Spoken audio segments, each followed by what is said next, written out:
Saludos cordiales. Es para mí un verdadero gusto compartir con ustedes la charla que titulé Ser docente virtual o remoto en tiempos de crisis. Mi nombre es Ingrid Sánchez Alvarado. Trabajo desde hace 15 años en la Universidad Nacional de Costa Rica en la formación de docentes de secundaria. Trabajé durante 17 años en educación secundaria pública y tengo experiencia en entornos virtuales de aprendizaje. Es por eso que quise compartir esta charla con ustedes.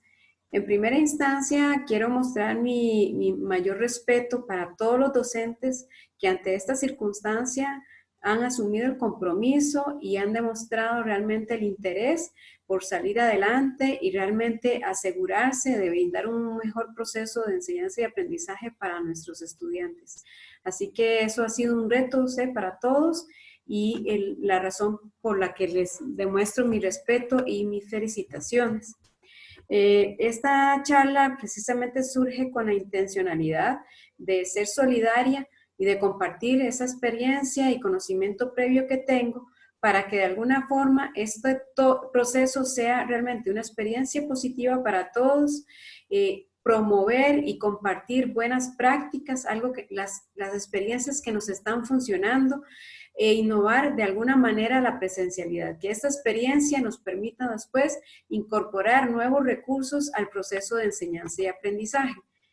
En primera instancia, quisiera decirles que voy a compartir algunos elementos que tienen que ver con lo que son los retos de la educación virtual o remota, principalmente el contexto en el que estamos y la situación actual de los docentes. Les voy a compartir una serie de sugerencias basadas en la pedagogía y la psicopedagogía, y sobre todo en mi experiencia previa para apoyarnos a nivel profesional y personal ante una modalidad de enseñanza y aprendizaje que es en este momento inesperada para una gran mayoría.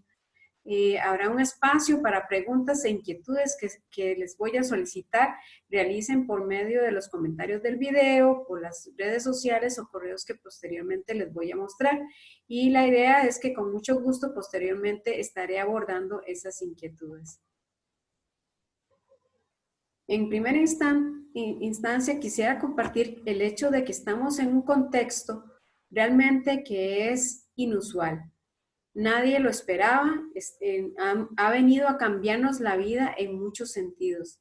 Es por eso que inclusive titulé mi charla como el ser docente en un espacio virtual o no presencial o remoto o a distancia, como queramos mencionarlo, pero sobre todo el hecho de que estamos en un momento de crisis.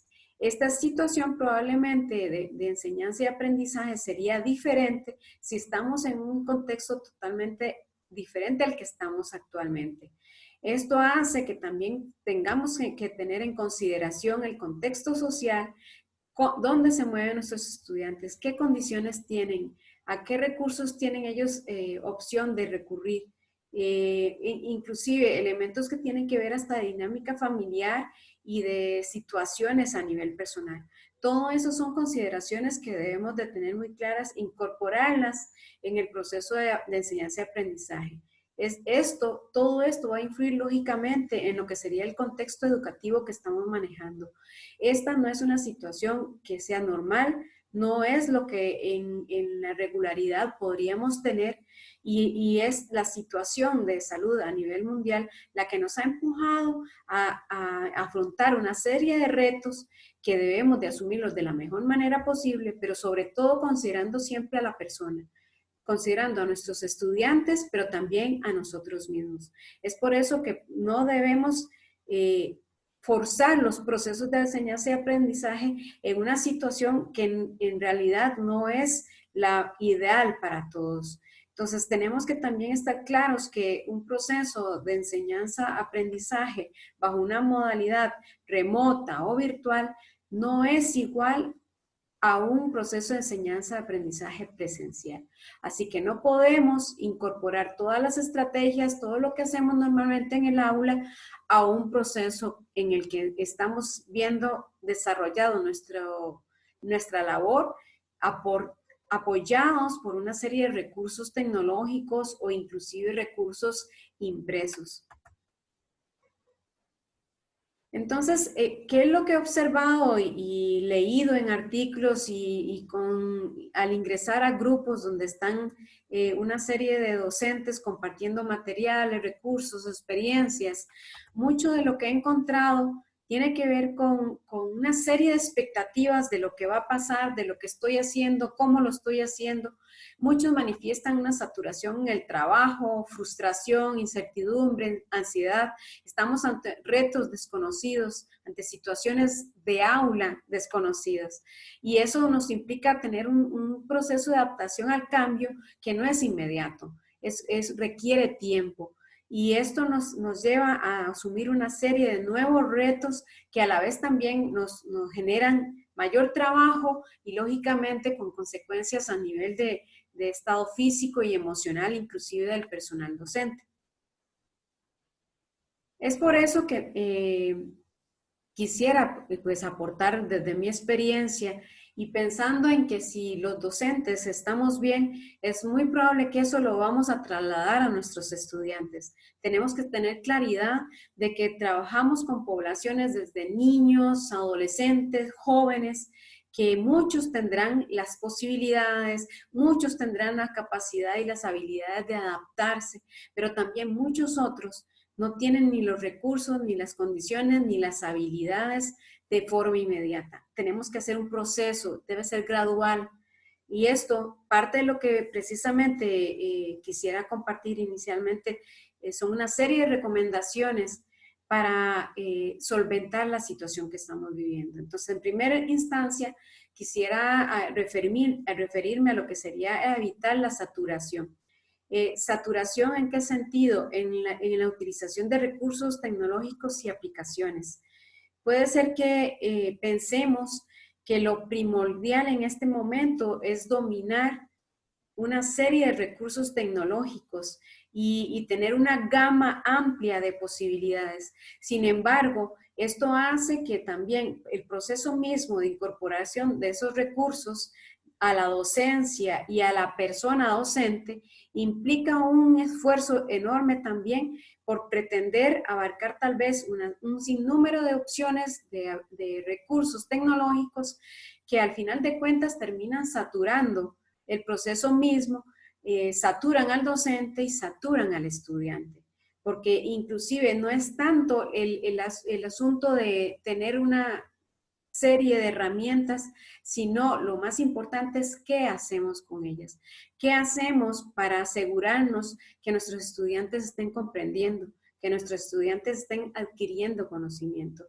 Y yo creo que lo primordial en este momento es realmente enfocarnos a cuidar el proceso, a guiar el proceso, a acompañar a nuestros estudiantes, a mantenerlos activos, pero no podemos pretender que el desarrollo del proceso lectivo sea el mismo.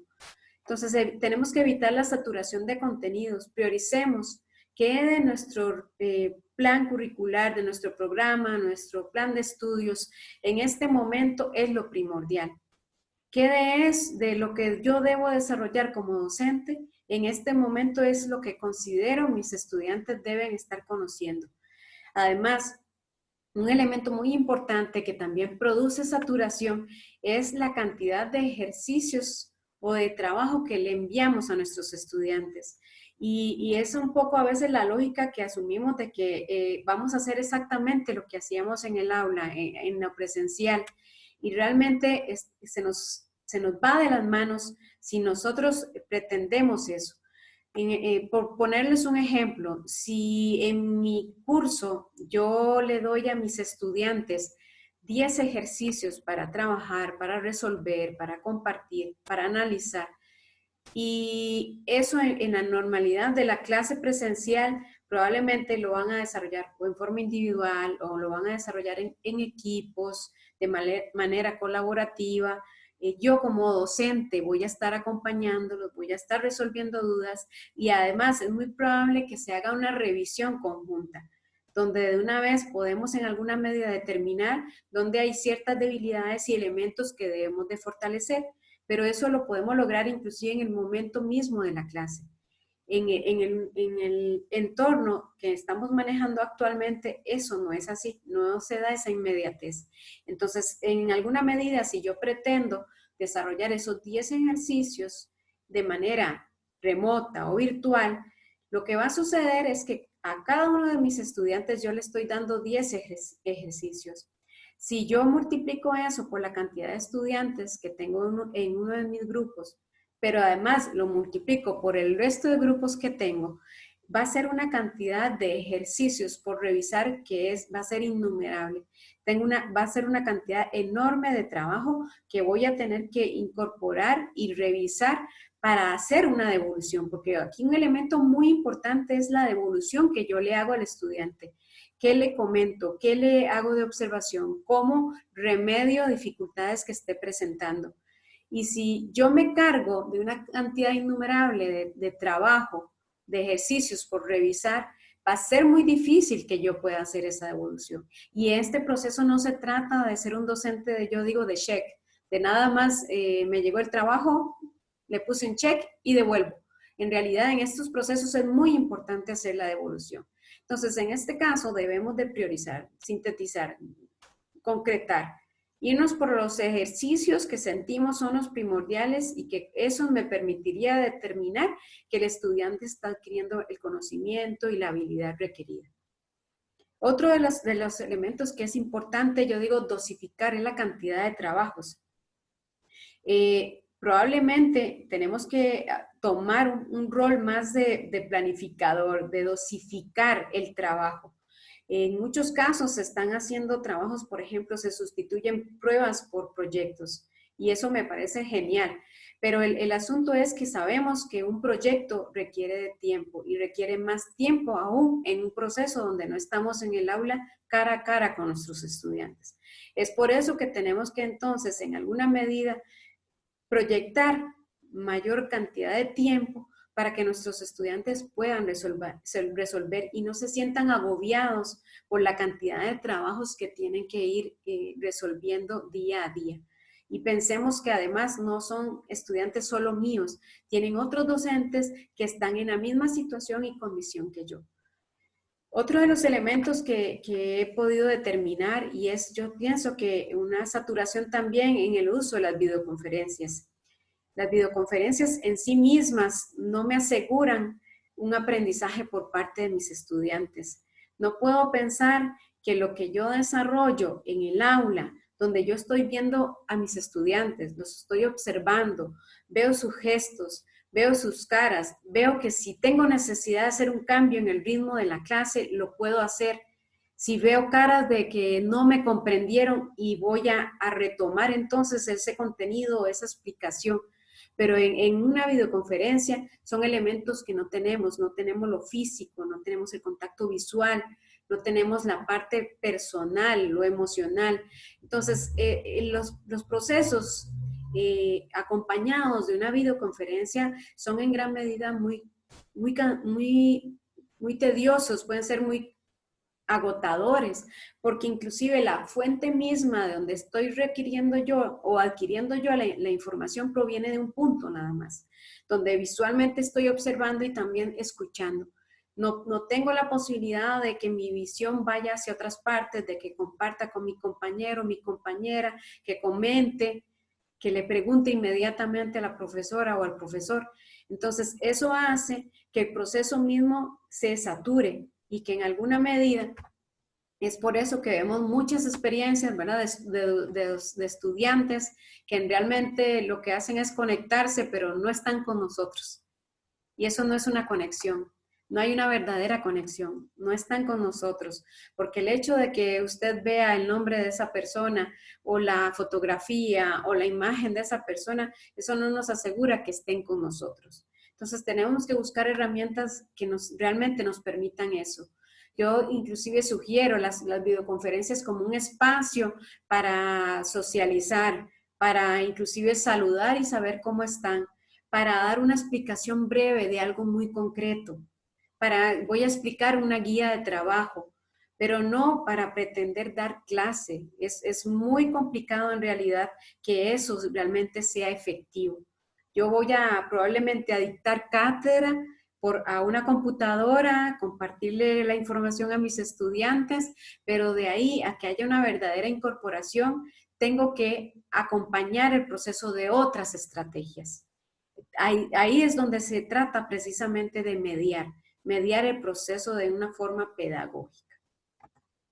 Otras de mis sugerencias tienen que ver con la administración del tiempo. Como les decía, los tiempos en educación virtual son mayores.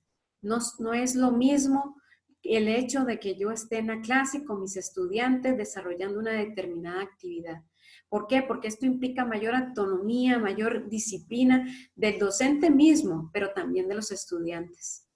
Inclusive el hecho de tener que aprender a utilizar herramientas, porque nos toca a nosotros como docentes, pero también a los estudiantes, poder incorporar el conocimiento de nuevas herramientas tecnológicas o nuevos recursos que me llegó el material impreso y tengo que empezar a resolver y apoyarme en guías de trabajo, instrucciones que me están mandando escritas y no tengo tal vez al docente cara a cara para resolver en una forma inmediata. Entonces tenemos que administrar ese tiempo para también, cuando adquirimos el conocimiento, la utilización de una herramienta determinada, porque consideramos que realmente me va a apoyar para mediar el proceso, entonces también tenemos que considerar esos tiempos de cómo yo me voy a preparar, de cómo yo voy a asumir y asimilar ese conocimiento para realmente incorporarlo y hacer un buen uso de esa herramienta. Además, tenemos que administrar el tiempo porque también nos toca que producir materiales que ya teníamos listos, que probablemente los teníamos impresos, que teníamos nuestros libros, que teníamos una serie de materiales, ahora probablemente los tenemos que digitalizar, tenemos que darles otro tipo de formato, hacer otro tipo de entrega de la información. Todo eso nos requiere tiempo. Además, debemos abrir espacios para atender las dudas que también van a surgir. Y es ahí donde también tenemos que disponer de ese tiempo. Además, el tiempo de revisión, que como les mencionaba anteriormente, va a requerir de mayor inversión. Entonces, eso hace que consideremos todos estos elementos para realmente equilibrar y que el proceso sea realmente efectivo. Otra de las recomendaciones desde lo humano, desde la persona, es, yo digo, hacer presencia. Es de alguna manera mantenernos cercanos, que nuestros estudiantes nos sientan cercanos, que los comprendemos, que somos empáticos, que estamos siendo comprensivos con la situación que ellos tienen y que nosotros tenemos. El hecho de abrir espacios de comunicación efectiva y afectiva. Efectiva en el sentido de que si yo abro un canal de comunicación, ya sea un correo, ya sea un WhatsApp o la alternativa que yo haya decidido con mis estudiantes, que sea efectivo en el sentido de que si abro espacios para esa comunicación, que realmente yo responda a esa comunicación, pero también mis estudiantes.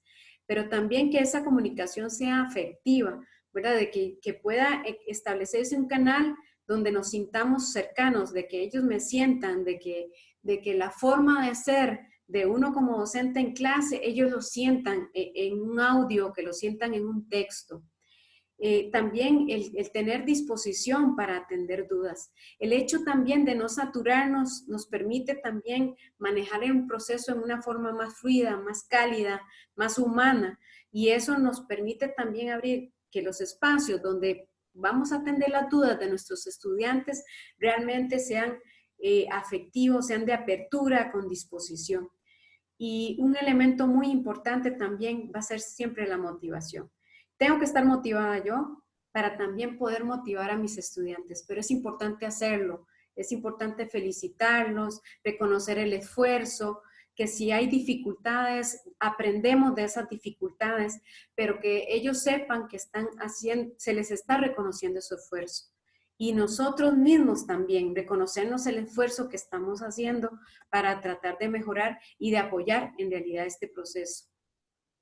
Otra de las sugerencias que les tengo es el hecho de comunicarnos de una forma asertiva y empática.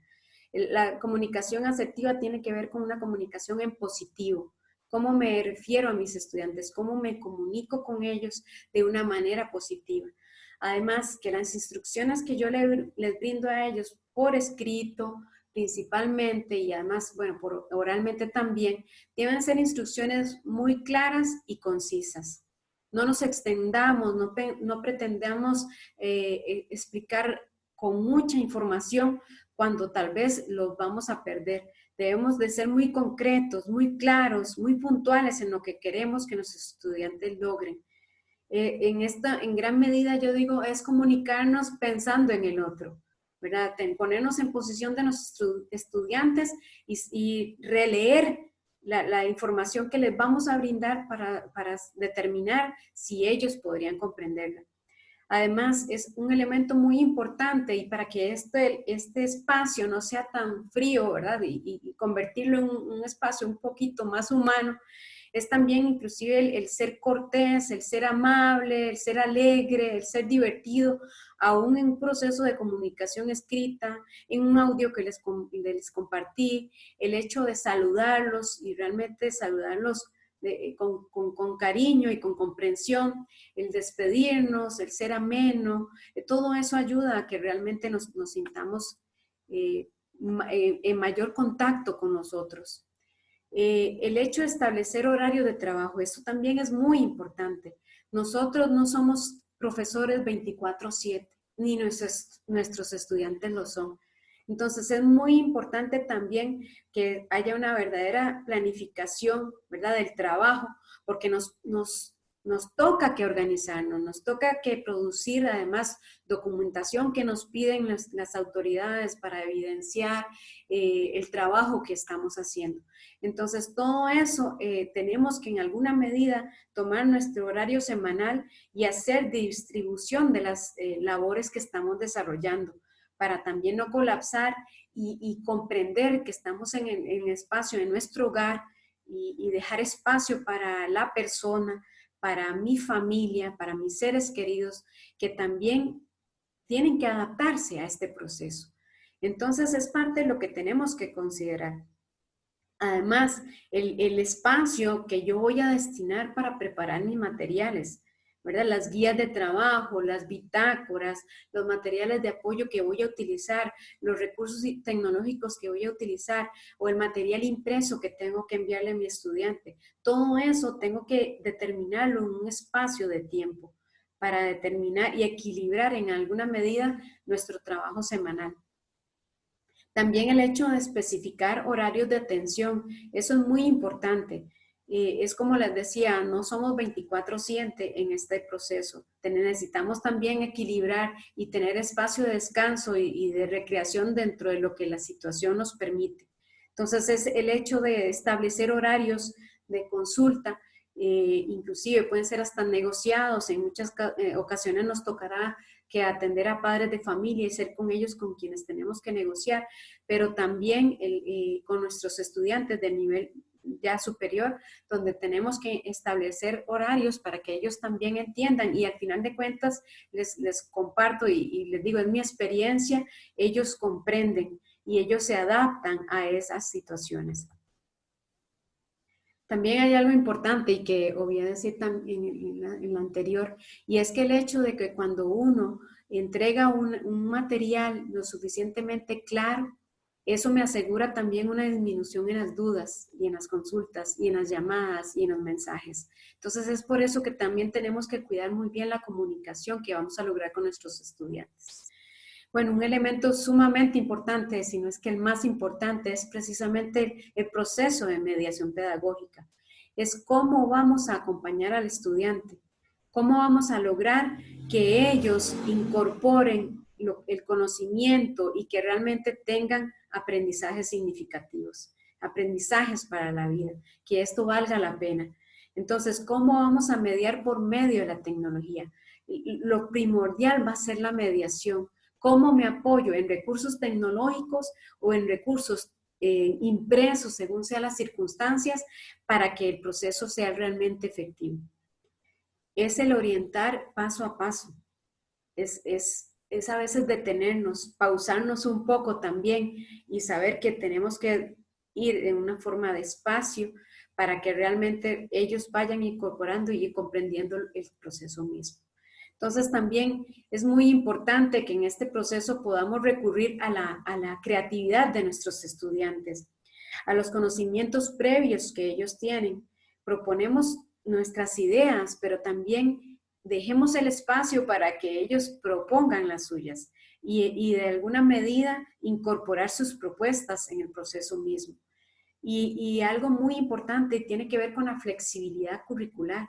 Si yo en este momento como docente considero, y yo soy el experto, yo soy el que manejo mi especialidad y mi labor de aula, si yo considero que hay un contenido que en este momento no me siento con la disposición o no siento tener las condiciones o mis estudiantes no tienen las condiciones para que este contenido se desarrolle en forma efectiva, es mejor de alguna manera aprovechar esa flexibilidad curricular que deben de tener los programas y planes de estudio para que entonces podamos hacer modificaciones y variar a veces el orden de los mismos.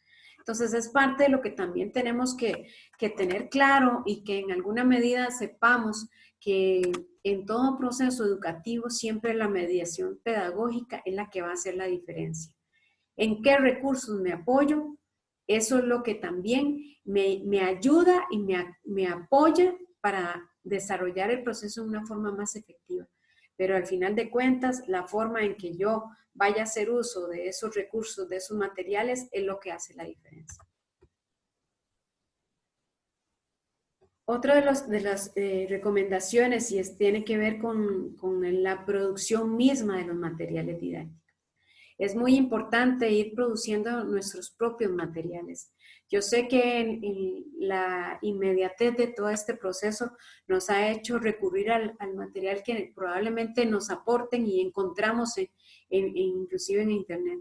Pero también es muy importante y en alguna medida ir creando nuestros materiales para darles también, yo digo, nuestro toque personal, nuestra comunicación, nuestra forma de expresarnos que estén plasmados ahí. ¿Verdad? Y también en caso de que recurramos a otros materiales, pues también es muy importante y no está de mal decir el respeto al derecho de autor de los demás. Es muy importante. Pero también cuando yo voy a producir mi propio material, es muy importante cuidar esa producción. La calidad del material escrito, del audio, que haya legibilidad, que sea claro, que incorpore colores agradables, porque estamos muy enfocados en este momento en lo visual. Entonces también tenemos que apoyarnos en ese tipo de elementos, que realmente el material sea atractivo para el estudiante. Y tenemos una serie de herramientas y recursos que nos permiten lograr eso sin tal vez requerir invertir muchísimo tiempo. También el hecho de variar los materiales que estamos utilizando, o sea, tener material escrito, tener material visual, tener material auditivo, porque de esa forma también llegamos a nuestros estudiantes, a esa diversidad de estilos de aprendizaje, ¿verdad? Que de alguna manera entonces tenemos que asegurarnos de proveerles de una serie de recursos que permitan realmente que este proceso fluya de la mejor manera posible. Y algo muy importante que también yo digo que tiene que ver con cómo hemos ido desarrollando este proceso, cómo la experiencia misma nos va a ir permitiendo tener más claridad y más seguridad de lo que estamos haciendo.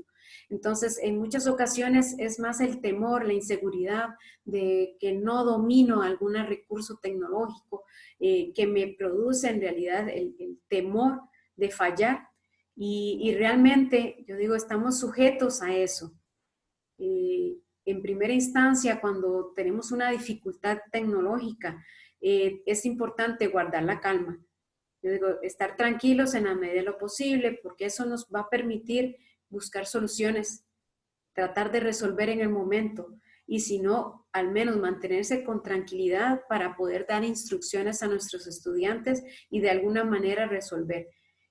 No se vale, digo yo, cuando tenemos una dificultad técnica y simplemente algo falló y nadie sabe qué pasó. De alguna forma nos tenemos que comunicar con nuestros estudiantes y hacerles ver la situación que esté sucediendo.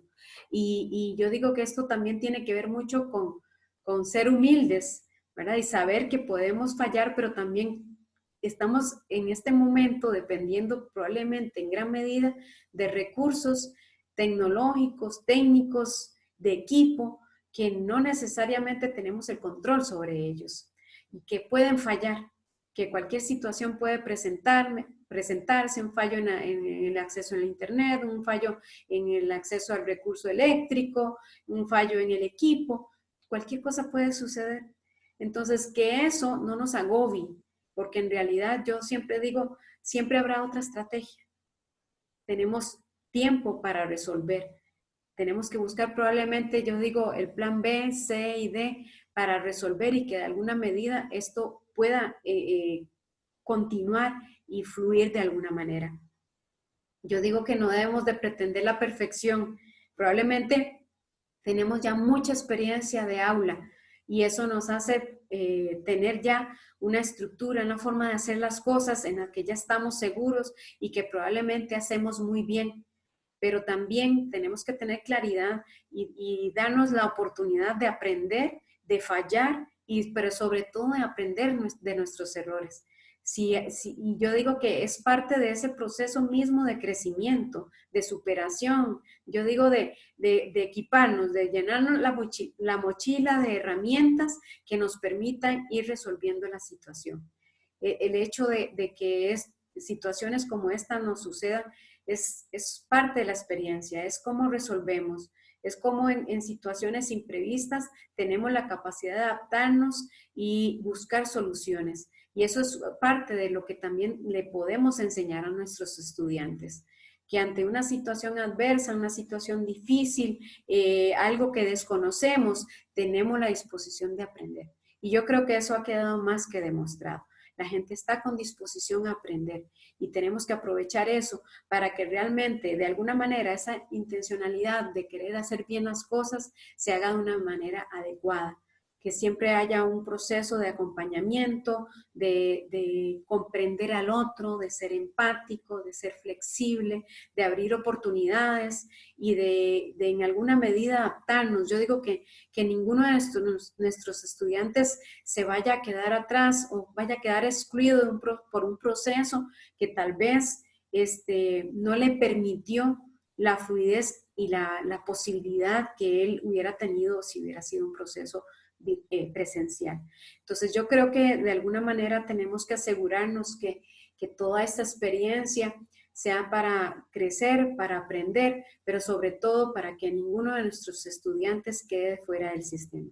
Que esto no nos permita ir quedándonos rezagados o en alguna medida pensar que tenemos que avanzar y avanzar y pensar que de alguna manera es eso lo primordial. Yo creo que lo primordial en este momento es realmente mantener el proceso educativo, mantener a nuestros estudiantes activos. Esto es una forma de también de salirnos de la situación en la que estamos viviendo, ¿verdad? Ese confinamiento y el hecho de estar en casa. Esto debe permitir más bien una posibilidad más de salirnos de la rutina, de realmente aprender algo nuevo, de despertar el interés y la motivación de nuestros estudiantes para que ellos aprendan y sigan abriendo nuevas posibilidades hacia otros espacios de aprendizaje. Y que esto nos abra la posibilidad y la visión además de que siempre van a haber diferentes formas y alternativas y espacios para el aprendizaje. Tenemos que ir más allá de lo que es el aula, las cuatro paredes. Hay muchos espacios donde podemos lograr aprendizajes, el campo, el espacio en zona verde, un cine, un teatro. Hay muchos espacios de aprendizaje que tenemos que estar abiertos a ellos. Ahora se nos da la oportunidad de tener un mundo de información. ¿Qué tenemos que hacer? Hacer un buen uso de ella, de hacer un buen uso de la información, de equilibrarla, de saber enfocarla hacia nuestros objetivos. Pero sobre todo, yo digo, mientras estemos enfocados en el ser humano, trabajamos con seres humanos. Y aquí lo fundamental es que tanto nuestros estudiantes como nosotros mismos estemos bien. Entonces, ya para cerrar, quiero realmente felicitarlos por mostrar interés por ustedes mismos y por sus estudiantes, por abrir esas opciones de capacitar y de compartir espacios para que realmente todos nos apoyemos y podamos salir adelante. Quería compartirles los espacios donde podemos comunicarnos, ya sea por medio de Facebook, de Instagram o correo electrónico. Estas son las informaciones que les puedo facilitar y que con mucho gusto estaré en la disposición de atender sus comentarios, sus sugerencias, sus preguntas, porque también la idea es que este sea solamente el inicio de un proceso donde realmente pueda seguir en alguna medida pues compartiendo con ustedes y realmente apoyándonos sobre todo, ¿verdad? Entonces, en alguna medida, dejo los canales abiertos de la comunicación y no duden que pronto estaré programando una nueva actividad para que realmente podamos seguir en estos procesos y que podamos estar bien sobre todo. Entonces, les agradezco muchísimo por la atención y espero que pronto nos podamos ver y sobre todo espero que todos estemos muy bien, nos cuidemos, un abrazo solidario a la distancia.